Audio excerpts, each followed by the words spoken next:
शुरुआत करेंगे reporters report के साथ। खबर महोबा से, जहां पीएम किसान सम्मान निधि और किसान क्रेडिट कार्ड योजना का कैंप लगाया गया, जिसमें किसान क्रेडिट कार्ड का आवेदन करके अधिक से अधिक किसान भाई और जो इनको सम्मान निधि भी प्राप्त नहीं हो रही है, वह सभी अपना आधार कार्ड और पासबुक लेकर उपस्थित रहे। और इसके अलावा जिन किसानों का अभी तक पंजीकरण नहीं हुआ है, उन्होंने अपना बैंक पासबुक, आधार कार्ड, मोबाइल नंबर आदि कागजात लेकर जनसेवा केंद्र में ऑनलाइन आवेदन कराया है।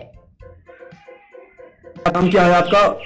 नीरज राजपूत। नीरज राजपूत जी, ये बताइए कि जैसे ग्राम पंचायत सचिवालय जो बना गया है, यहाँ पर एक हफ्ते में कब मीटिंग होती है कि किस प्रकार से ग्राम वासियों की समस्या सुनकर उनका निस्तारण किया जाता है? बुधवार के दिन जी, बुधवार के दिन मीटिंग होती है कि कौन कौन से पदाधिकारी आते हैं? यहाँ ग्राम विकास अधिकारी जी, ग्राम प्रधान जी, प्रतिनिधि बैठते हैं जी, ग्रामवासी जी, किसान सहायक बैठता, पंचायत सहायक भी बैठता जी। कौन कौन सी समस्याएं सुनी जाती हैं बताइए यहाँ पर? यहाँ पे वही है कि लोगों की ज्यादातर वृद्धा पेंशन, विधवा पेंशन, यही सब समस्याओं को लेकर किसान सम्मान निधि का भी अभी चल रहा है। यहीं पे आज के कितने लोगों की समस्याएं सुनी गई हैं? किन किन चीजों को निर्देश दिया गया है कि आज किसान सम्मान निधि किसान दादा? झांसी के ग्राम चकारा में आज उत्तर प्रदेश किसान कांग्रेस के बैनर तले विशाल किसान पंचायत हुई, जिसमें मूलभूत समस्याओं को लेकर किसान खूब गरजे। जिम्मेदारों को खरी खोटी सुनाते हुए आंदोलन की चेतावनी दी गई। किसानों ने कहा कि अगर समस्याओं का निराकरण नहीं हुआ तो जिले भर में आंदोलन छेड़ा जाएगा। वही पंचायत में प्रमुख रूप से खरीफ फसल और का मुआवजा लेने के लिए किसान पंचायत में खूब गरजे। दादाजी क्या नाम है आपका? कड़वे सिंह, किस गांव के रहने? ग्राम चकारा। दादाजी क्या समस्या है? समस्या ये है कि सर हमारे यहाँ जो किसानों को बीमा दिया जाता है, बैंक में बताते हैं कि बीमा आ गया है, वो अभी तक कई साल हो गई है। कभी किसी किसान को थोड़ा बहुत दे देते हैं, किसी का बीमा ही नहीं आता है और किस्त बराबर वहाँ कटती रहती है। अध्यक्ष जी, आज आपने जो पंचायत लगाई है, किन समस्याओं को लेकर के पंचायत लगाई है?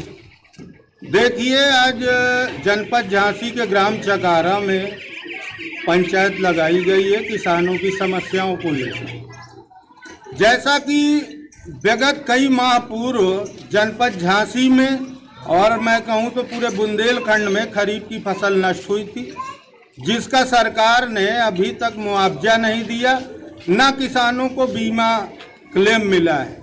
किसानों के केसीसी से बीमा प्रीमियम काटे गए थे, लेकिन आज तक किसानों को बीमा क्लेम नहीं दिया गया, न खरीफ का मुआवजा दिया गया। विगत 4-5 माह पूर्व भी बेमौसम बारिश हुई थी, जिसमें चना, मटर, राई यानी रबी की फसल को भी भारी नुकसान हुआ था, जिसकी जांच की गई थी, शासन द्वारा मुआवजा घोषित किया गया, लेकिन अभी तक किसानों के खाते में नहीं पहुंचा। और सबसे बड़ी समस्या है उत्तर प्रदेश बुंदेलखंड क्षेत्र में इस समय विद्युत की अघोषित कटौती की जा रही है। यहाँ का आम जनमानस खून के आंसू रो रहा है। 24 घंटे में सिर्फ किसानों को 4-5 घंटे बिजली मिल रही है। ये उत्तर प्रदेश बुंदेलखंड की बदहाली है। ना तो यहाँ पेयजल की व्यवस्था हो रही है, न बिजली मिल रही है, तो कोई व्यवस्था नहीं हो रही। आज उत्तर प्रदेश किसान कांग्रेस के बैनर तले जनपद झांसी के ग्राम चकारा में पंचायत हुई है और ये निर्णय लिया गया है कि अगर किसानों की समस्याओं का निराकरण नहीं होता तो आने वाले दिनों में जिम्मेदारों का घेराव किया जाएगा। वही खबर श्रावस्ती से, जहां भिनगा क्षेत्र में स्थित नई बाजार में एक महिला की धारदार हथियार से हत्या कर दी गई। इसके चलते थाना भिनगा में धारा 302 के तहत मामला पंजीकृत किया गया है। वहीं हत्या का मामला सामने आने के बाद पुलिस अधीक्षक अरविंद कुमार मौर्य द्वारा घटना स्थल का निरीक्षण किया गया और इसके अलावा घटना का सफल अनावरण करने और घटना में शामिल अभियुक्त की गिरफ्तारी के संबंध में प्रभारी निरीक्षक और क्राइम ब्रांच टीम को लगाया गया था। आपको बता दें कि पुलिस ने 36 घंटों के अंदर इस हत्या का खुलासा किया है। वहीं पुलिस ने मामले में एक अभियुक्त को गिरफ्तार किया है। साथ ही पुलिस ने बदमाशों से 1,50,000 की नकदी भी बरामद की है। वहीं खबर गाजियाबाद के लोनी से, जहां सड़कों पर दौड़ते ओवरलोडिंग वाहन व्यस्त और मुख्य मार्गों पर नजर आ जाते हैं। गाजियाबाद में ये तस्वीरें अब आम हो चली है। ये वाहन लोनी की कई चौकियों और थानों के सामने से गुजरते हैं, लेकिन इन्हें रोकने की पुलिस कोशिश तक नहीं करती। दरअसल लोनी के कई इलाकों में धड़ल्ले से रेत का अवैध खनन बड़े पैमाने पर किया जा रहा है। कई थानों और चौकियों के सामने से ये रेत के ओवरलोडिंग वाहन, ट्रक और ट्रैक्टर ट्रॉली गुजरते हैं, लेकिन लोनी प्रशासन और पुलिस मूक दर्शक बनकर देखती रहती है। आपको बता दें कि अक्सर ये वाहन सड़कों पर हादसों की वजह भी बन जाते हैं।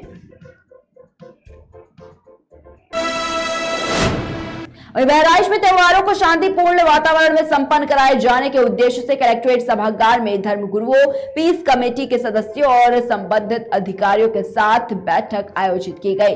बैठक के दौरान डीएम दिनेश चंद्र और वरिष्ठ पुलिस अधीक्षक केशव कुमार चौधरी ने लोगों से अपील की कि हंसी खुशी के साथ त्योहारों को मनाएं और गंगा जमुनी तहजीब को कायम रखें। सभी लोग अफवाहों पर ध्यान न दें, बल्कि कोई बात संज्ञान में आती है तो जिम्मेदार अधिकारियों के संज्ञान में अवश्य लाएं। फर्रुखाबाद के कायमगंज में थाना क्षेत्र के चौकी इंचार्ज पर भारतीय किसान यूनियन लोक शक्ति के ब्लॉक अध्यक्ष ने चौकी पर बुलाकर अभद्रता कर रुपए छीनने का आरोप लगाया है। ब्लॉक अध्यक्ष का आरोप है कि चौकी इंचार्ज ने फोन कर पहले उन्हें चौकी पर बुलाया, इसके बाद उनके साथ मारपीट की। इस दौरान चौकी इंचार्ज ने जेब में रखे 700 रुपए की नकदी भी निकाल ली और इसके अलावा 1 घंटे तक चौकी इंचार्ज ने ब्लॉक अध्यक्ष को बंधक भी बनाए रखा। इस संबंध में जब क्षेत्राधिकारी सोहराब आलम से बात की गई तो उन्होंने बताया कि पीड़ित के द्वारा उन्हें एक शिकायती पत्र मिला है, जांच पड़ताल की जा रही है, मामले में अवश्य ही कार्रवाई की जाएगी। अध्यक्ष कल नवाबगंज हमारे किसानों की मीटिंग थी, वहाँ उपस्थित थे। वहाँ इनके 2 बजे फोन आया, दीपक वाटिका ने बुलाया, तो कल ये वहाँ पहुँचे तो उनके साथ उन्होंने हाथापाई की है और उनके 700 रुपये निकाल लिए। पैसे वापस नहीं दिए? पैसे वापस नहीं दिए और ये दारू पीता है। इससे पहले ये तैनात था तो अगले चौकी पे, वहाँ भी ये दारू पीता था। अच्छा, तो इस बारे में सीओ साहब से मिले हम। क्या उन्होंने आश्वासन दिया है? उन्होंने हमें 4 दिन का टाइम दिया है। ठीक है, इसे लाइन हाजिर करेंगे। तो हमने लाइन हाजिर नहीं, इससे मुकदमा दर्ज करिए, तो हम सीओ साहब का घेराव करेंगे 4 दिन के बाद। अगर कोई कार्रवाई नहीं होती है? कोई कार्रवाई नहीं होती। ज्ञानेश राजपूत बिलाकत किसान यूनियन लोक शक्ति का बिलाकत शमशाबाद। मेरा ऐसा था, कल मेरी मीटिंग चल रही थी नवाबगंज में, तो वहाँ इसका दीपक भाटी 2 बजे फोन आया, तो कहाँ हो, चौकी आ जाओ, हमारे पास खिलाफ शिकायती पत्र था। मैंने किसी से लड़ाई नहीं की, मेरे शिकायती पत्र कैसे आया। इसके बाद मैं 3 बजे आया फैजबाग, तो राजकुमार सिपाही इसने फोन करवाया, बोले साहब मिलो जाकर। मैं चौकी गया, नहीं था, इन्होंने कही रूम पर जाओ, साहब ने तुम्हें रूम पर बुलाया। मैं रूम पर गया, इसने सबसे पहले मेरा मोबाइल लिया, आधार कार्ड खींचे आए थे, एकदम 700 रुपये थे, वो छीन लिए और मेरे थप्पड़ मारे और मातारी बना गाली देने लगा। अच्छा, इन्होंने बंधक कहाँ बनाया तुमको? अपने रूम पर, कमरे पर। और फिर आर्या सिपाही बुलाया कि इसने मेरे संग मारपीट करी है, इसका वीडियो बनाओ, उसका मुकदमा करेंगे। ये कह रहा कि विधायक सांसद मेरे रिश्ते। अच्छा, फिर इसके बाद शिकायत तुमने किससे की है? हमने सीओ साहब से शिकायत की है। क्या कहा सीओ साहब ने? सीओ साहब ने, एसओ साहब को मैंने सवेरे अवगत करा फोन से, एसओ साहब की रूम पर आओ, फिर मैं कायमगंज चलाया, मैंने सीओ साहब ने। अच्छा, आपने अपने जिला अध्यक्ष को बताया, जानकारी दी इस बारे में? बताइए क्या कहा तुम्हारा जिला अध्यक्ष? क्या करें जिला अध्यक्ष महोदय, क्या कह रहे हैं? उन्होंने कही 3 दिन का समय दो, एसओ साहब ने भी कह दिया, सीओ साहब ने कहा 3 दिन का समय दो, नहीं होती है तो हम वहाँ धरना प्रदर्शन करेंगे, घेराव करेंगे। खबर गोंडा जिले से, जहां पर थाना अंटिया थोक क्षेत्र में दलपतपुर ग्राम सभा के एक युवक के ऊपर गांव के ही बदमाश और उसके बेटे के द्वारा अचानक हमला कर दिया गया। गनीमत रही कि पीड़ित युवक को कोई क्षति नहीं पहुंची। आपको बता दें कि बदमाशों ने पीड़ित युवक के तालाब और सड़क पर अवैध कब्जा भी कर रखा है। पीड़ित कई बार शिकायत भी कर चुका है, लेकिन प्रशासन के मौन रहने से दबंगों के हौसले बुलंद नजर आ रहे हैं। ये पूरा मामला क्या है, देखिए संवाददाता प्रकाश शुक्ला की रिपोर्ट में। क्या नाम है आपका? मोतीलाल। अच्छा, मतलब ये बताइए कि आपका मामला क्या है? हमारा जमीन के बारे में है, ये रास्ता मांग रहे हैं। जमीन की मैटर है आपका, तो रास्ता कौन मांग रहा है? लल्लन। लल्लन कौन सा गाँव बताया? दलपतपुर। दलपतपुर। तो रास्ता कैसे मांग रहे हैं वो? ये मांग रहे हैं, क्या बोले, हमारे पट्टन दाएं जमीन की। अच्छा, आपका जमीन आपके नाम पट्टा है, उसमें रास्ता मांग उसमें मांगा। रास्ता उसमें है या फिर अलग रास्ता है? अलग है इनके रास्ता, जिनके साहब है तो इनके बना है रास्ता, अब ये दूसरा मांगता है। मतलब इनका रास्ता अलग था? अलग था, वो वही है, वो रास्ता है वही, वही। उसके क्यों नहीं आते जाते हैं? अरे साधन खोजे वही घर में दाएं चले गए। नहीं, उस रास्ते पे इन्होंने कब्जा कर रखा है कि रास्ता वो खाली पड़ा है? नहीं, वो क्या बोले, हमारा है तो हमारे पास है, ये रास्ता तो आपके पास है, उसमें जबरदस्ती से मांग रहे हैं, लेकिन जो रास्ता उनके लिए बनाया गया था वो रास्ता खाली पड़ा है या कब्जा वगैरह? खाली पड़ा है। खाली पड़ा है। उनका खाली पड़ा। अच्छा, कुछ अवैध कब्जा भी किया बता रहे थे आप? हाँ, चक्रोट में यहाँ घर बनाए हैं, कंपोस्ट गड्ढा बनाए हैं और तालाब का बोले हट गया। इसकी दरखास्त नहीं दिया आपने? हाँ साहब, देंगे। कहाँ दिए थे? अब अच्छा, ये आपने एक जन सुनवाई पे किया है। हाँ, समन्वय शिकायत निवारण प्रणाली, और एक आपने इससे पहले भी किया है। हाँ, 2017 में। हाँ, और एक आपका ये आदेश जो है, अच्छा इनके खिलाफ, अच्छा कोर्ट ने भी कहा था उनके जो खाली करवाने के लिए, लेकिन खाली नहीं किया था। खाली नहीं किए, 2 चिटपक ला उनके मतलब तो बहुत खाली बहाई। अच्छा, खाली कराने के लिए नोटिस भी लगी? हाँ, नोटिस ला, खाली नहीं करवाया, नोटिस बहाई दी। अच्छा, इसकी शिकायत थाने पर नहीं दिया था? नहीं, कहा था तो पुलिस लोग आए वो अपन चले जाए। अच्छा, हाँ। थोड़ा सा पूछ कर लो।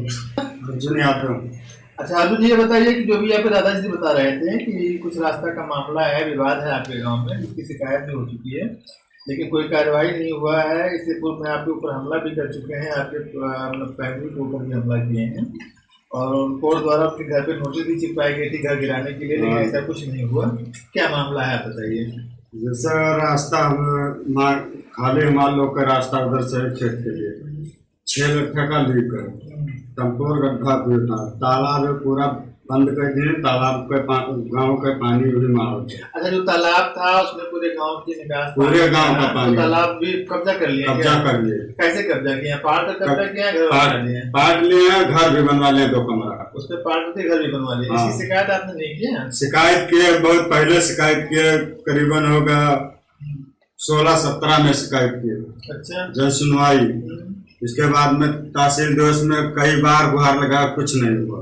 अच्छा, कई जगह शिकायत करने के बावजूद कोई कार्रवाई नहीं? कोई कार्रवाई नहीं। हाँ, फिर क्या? समाधान दिवस में गए थाना पर, वहाँ गए, वहाँ भी कुछ नहीं। यानी कि सारी शिकायतें आपने किया, लेकिन आज तक कोई कार्रवाई नहीं हुई। और कोर्ट के द्वारा उनको रास्ता खाली करने के लिए भी बोला गया था, लेकिन वो खाली नहीं। अच्छा, यहाँ पे बता रहे थे कि हमारे ऊपर हमला किए हैं, इसके परसों रात को।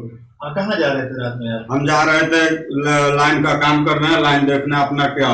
कौन सी लाइन? लाइन बिजली का। अच्छा, बिजली विभाग में आप काम करते हैं, तो लाइन देखने जा रहे थे। तो रात में कैसे हमला किया आपको? पीछे से गाड़ी लगी थी, पीछे से गाड़ी लगी, हम वहाँ पर गाड़ी रोके। इसकी शिकायत आपने किया कि नहीं किया? शिकायत किए। अच्छा, इसकी शिकायत आपने पुलिस को दी, कोई कार्रवाई नहीं हुई? हाँ। अच्छा, इससे पहले भी पूर्व में कुछ झगड़ा बवाल हुआ था?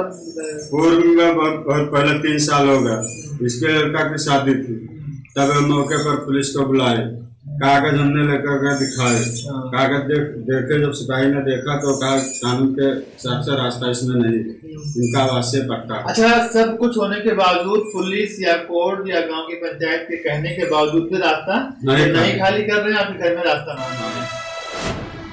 और रुक करेंगे अगली खबर की ओर। खबर देवरिया जिले से, जहां पर आदर्श नगर पंचायत सलेमपुर में लगे आरओ खराब पड़े हुए हैं, जिससे गुजरने वाले राहगीरों को पानी की किल्लत उठानी पड़ती है। बताया जाता है कि ऐसा नगर पंचायत अध्यक्ष की लापरवाही से हुआ है।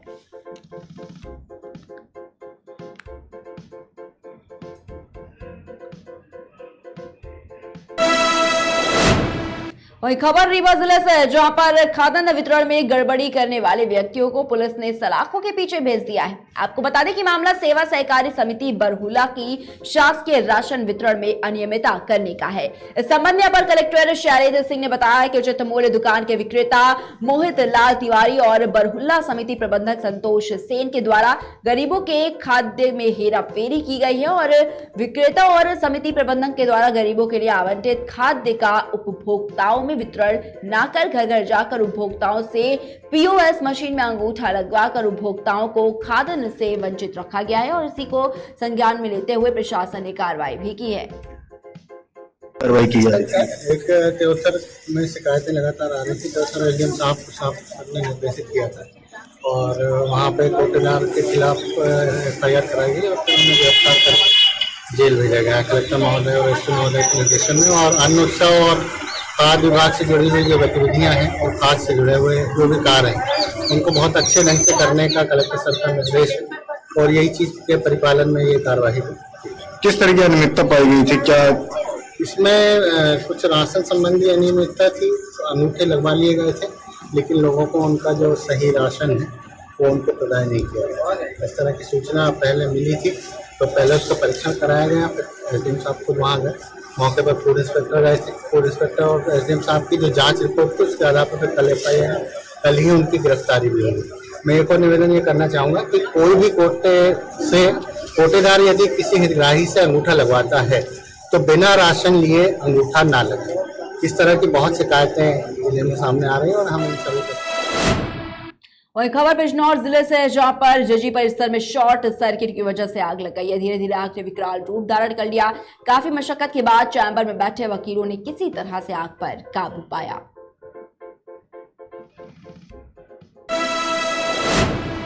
वहीं बसपा सुप्रीमो मायावती और समाजवादी पार्टी के राष्ट्रीय अध्यक्ष अखिलेश यादव के बीच जुबानी जंग जारी है। मायावती ने अखिलेश यादव के उस बयान पर पलटवार किया जिसमें उन्होंने कहा था कि उन्होंने बसपा से गठबंधन मायावती को प्रधानमंत्री बनाने के लिए किया था।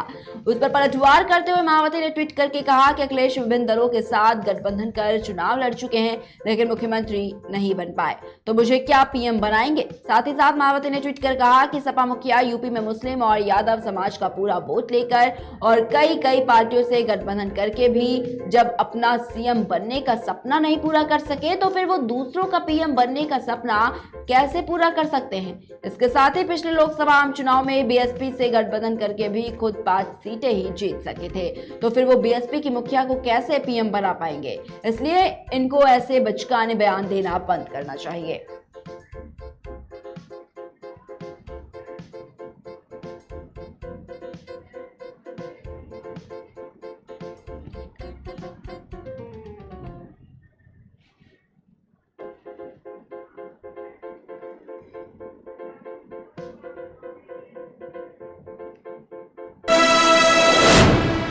फिलहाल ब्रेक के लिए जल्द हाजिर होंगे।